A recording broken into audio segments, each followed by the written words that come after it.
السلام علیکم ورحمۃ اللہ وبرکاتہ۔ کسی نے مولانا مودودی رحمۃ اللہ علیہ سے سوال پوچھا کہ حضور میرے دل میں سخت پریشانی ہے کہ فرقہ اہل سنت والجماعت کا عقیدہ یہ ہے کہ سرکار رسالت معاد کی وفات اور ولادت 12 ربیع الاول ہے، اور فرقہ شیعہ کا خیال ہے کہ حضور کی پیدائش 17 ربیع الاول ہے اور وفات 28 صفر ہے۔ تو پوچھتے ہیں کہ حضور صلی اللہ علیہ وسلم کی وفات کے وقت اہل بیت اور صحابہ دونوں موجود تھے، اختلاف کیوں ہوا اور کب ہوا؟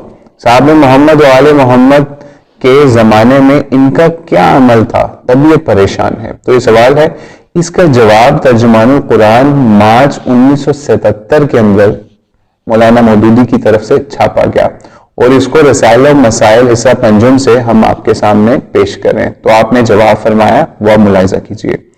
اہل سنت کی روایات میں اس بات پر اختلاف ہے کہ حضور علیہ الصلوۃ والسلام کی ولادت اور وفات ربیع الاول میں پیر کے روز ہوئی تھی۔ البتہ تاریخوں میں اختلاف ہے۔ ولادت مبارکہ کے بارے میں کسی نے 2 ربیع الاول، کسی نے 8، کسی نے 16 اور کسی نے 17 ربیع الاول کی تاریخ لکھی ہے، لیکن جمہور اہل سنت کے ہاں مشہور تاریخ 12 ربیع الاول ہے۔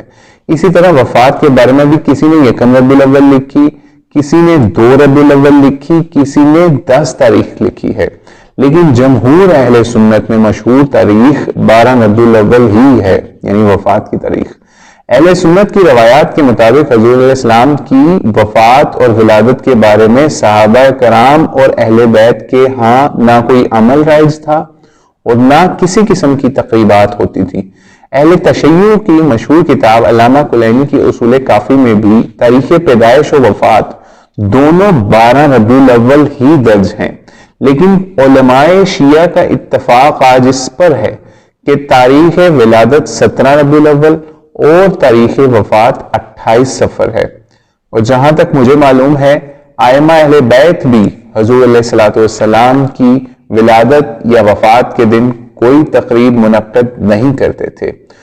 تو آخر میں مولانا فرماتے ہیں، یہ تعین کرنا بہت مشکل ہے کہ تاریخوں میں اختلاف کیوں ہوا اور کب ہوا۔ ترجمان القرآن 1977 رسائل و مسائل حصہ پنجم میں یہ جواب درج ہوا۔